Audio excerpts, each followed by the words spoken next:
quero, antes de mais, expressar publicamente a minha satisfação pessoal por estar numa escola, mais uma vez uma escola, desta feita em Montemor Velho, e poder refletir um pouco em voz alta convosco sobre as questões suscitadas pelo tema deste colóquio: Educação, Justiça e Cidadania. A educação é a base dos outros dois valores, é a base da construção da cidadania, é a base da administração da justiça. Há 4, 5 valores fundamentais em torno dos quais giram as questões da cidadania, as questões da justiça, se quisermos. O primeiro e mais importante é a dignidade da pessoa humana, o respeito pela pessoa humana.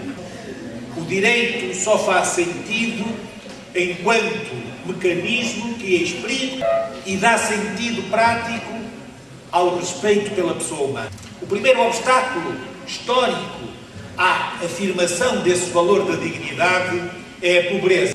Quando há miséria, quando não há o suficiente para uma vida digna, perde-se algum sentido dessa dimensão essencial da pessoa humana, que é justamente a dignidade e o respeito. Mas esta pretensão de respeito impõe-se também em vários outros domínios da esfera da vida pessoal. Impõe-se pela positiva, exigindo por parte dos poderes públicos, nomeadamente do Estado, contributos para a afirmação, para a realização da personalidade, da identidade pessoal.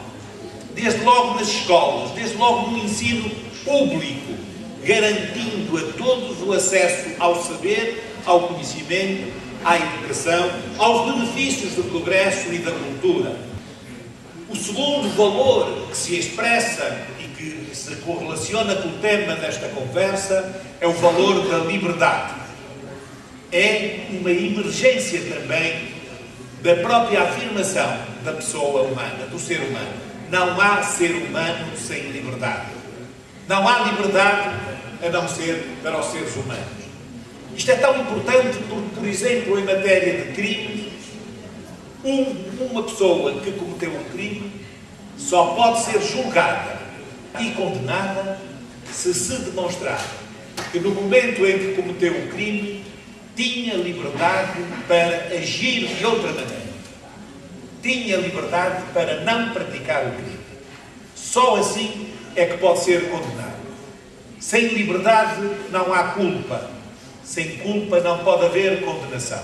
A culpa é, digamos assim, uma emanação da irmã gêmea da liberdade, que é a responsabilidade. Só pode ser culpado quem agiu com liberdade, quem podia ter agido de outra maneira e não o fez, porque escolheu agir como agiu. A primeira de todas as liberdades é naturalmente a liberdade de expressão, ou seja, a liberdade de podermos exprimir sem constrangimentos o nosso pensamento. Só os homens livres podem ser responsáveis. Ser responsável é justamente responder por aquilo que se fez ou não se fez. É responder pelos atos e pelas omissões, pelas consequências dos nossos atos e das nossas omissões. Num Estado de direito democrático, numa democracia plural como a nossa, a essência da liberdade de expressão é a liberdade de crítica. É a liberdade de apreciarmos negativamente aquilo com que não concordamos. É a liberdade de denunciar aquilo que achamos que está mal. Outra dimensão essencial da liberdade é a liberdade de associação, de as pessoas entre si se organizar, se associarem e se organizarem com vista à consecução de fins supra-individuais, de natureza cultural, de natureza recreativa, de natureza política, ideológica, de natureza religiosa. A seguir, como terceiro elemento essencial, temos a igualdade. Não a igualdade de todos nivelados e apreciados pelo mesmo padrão, mas uma igualdade que se impõe desde logo de forma negativa, ou seja, pela proibição das discriminações. As pessoas não podem ser discriminadas pela sua raça, pela sua condição social, pela sua religião, pelas suas opções ou orientações sexuais, pelas suas opções ou orientações políticas ou ideológicas, não podem ser discriminadas em função da condição social. Uma das consequências positivas deste princípio da liberdade é aquela que se impõe aos poderes públicos para criar condições de igualdade no acesso aos resultados, ao progresso, às consequências do desenvolvimento económico e social, ao conhecimento e à educação. Depois, o quarto elemento emerge numa afirmação dos valores de uma sociedade moderna, emerge a solidariedade. Hoje, vivemos numa sociedade onde todos devemos ser solidários com todos. E todos pagamos impostos de forma diferente. Este princípio da solidariedade impõe que os que mais ganham paguem mais.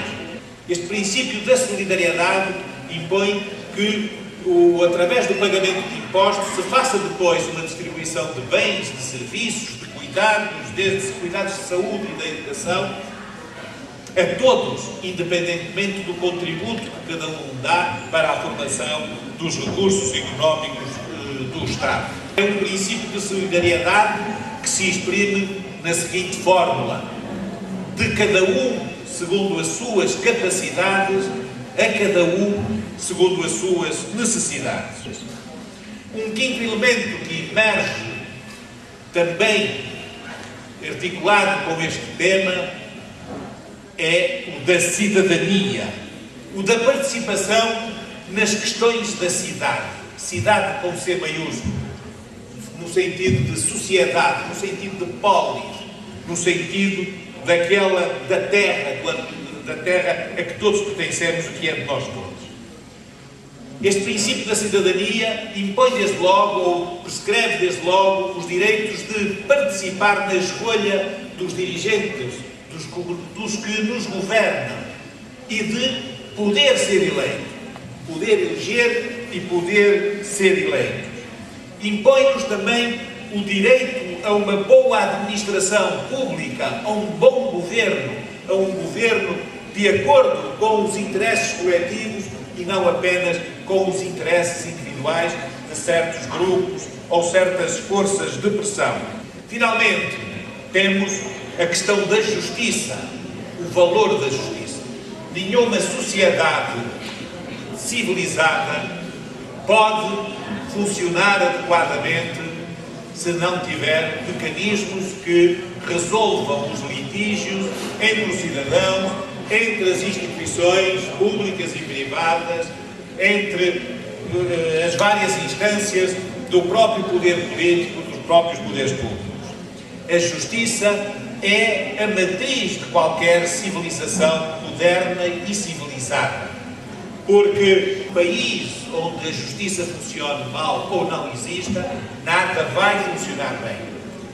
A justiça hoje é a chamada justiça pública, ou seja, a justiça que só é administrada pelo Estado, só pode ser feita pelo Estado, através de organismos especiais, dotado de prerrogativas também muito especiais, que são os tribunais e os magistrados. Tempos houve em que a justiça não era pública, era administrada pelas próprias pessoas, era a justiça do mais forte. A lei que vigorava então era aquilo que podemos chamar a lei da selva. O momento em que na história da humanidade se passa da barbárie à civilização é justamente o momento em que o Estado chama a si o monopólio da administração da justiça. Hoje, porém, em Portugal, estamos a assistir àquilo que se pode designar por um retrocesso civilizacional, na medida em que o próprio Estado está a promover e a incentivar formas não soberanas, formas não públicas de administração da justiça. As composições que se obtêm nos julgados de paz, nas conservatórias, nos centros de mediação ou nos centros de arbitragem, podem algumas vezes ser justas, mas não há a garantia de que o sejam sempre, justamente porque não respeita determinadas regras que só a justiça pública tem. A regra do chamado juiz natural, ou seja, as partes em litígio que vão a tribunal não podem escolher o juiz que vai apreciar o seu caso. Prevalece a chamada regra do juiz natural, que é através do mecanismo da distribuição e do sorteio dos processos que vai dizer qual o juiz que decidirá este ou aquele concreto litígio. Isso, o modelo de justiça que temos em Portugal, é um modelo de justiça muito antigo. Em muitos aspectos é medieval. Em muitos aspectos funciona como há 200 ou 300 anos atrás. A justiça funciona mais como um poder do Estado do que como um serviço público que se preste ao cidadão. As empresas não podem cobrar os seus créditos. Os comerciantes que vendem a crédito não podem ir a tribunal cobrar os seus créditos aos clientes que não cumpriram com as prestações acordadas. As pessoas são tratadas pelos magistrados quase como que na antiguidade mais remota, os senhores, os suzeranos, tratavam os seus servos. Em Portugal, por exemplo, fala-se mais à vontade com o Presidente da República, que é o primeiro magistrado do país, do que com os juízes nos tribunais portugueses. Tudo nos tribunais portugueses está mais organizado em benefício das comodidades, dos interesses e até dos privilégios de quem trabalha dentro dos tribunais do que das necessidades e dos direitos das pessoas que lá têm que ir. E isso faz toda a diferença entre uma justiça arcaica, uma justiça medieval e uma justiça moderna. Em Portugal, o 25 de Abril não chegou aos tribunais. Em Portugal, o 25 de Abril ainda não chegou à justiça. A justiça administra-se de forma déspota, de forma ditatorial. Nos tribunais, infelizmente, em muitos deles são dos locais onde mais se violam os direitos das pessoas, nomeadamente os direitos humanos, e a própria legalidade nos tribunais prevalece mais a vontade de certos magistrados do que as leis da República.